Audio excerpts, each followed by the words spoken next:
About 15 degrees out here. Brought Zig out. Trying to get her some paper or some pictures so I can get her papered. I wish I could get her washed up, but don't seem like that's gonna happen.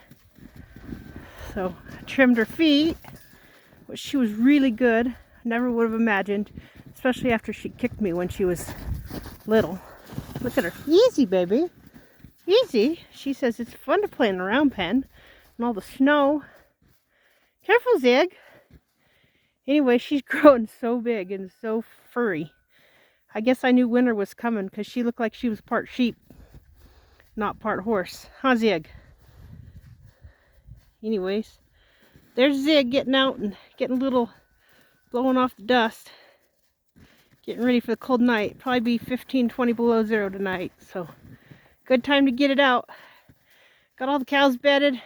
Everybody's just chilling, except for Zig. She's trying to have a good time. So, here you go. Stay warm.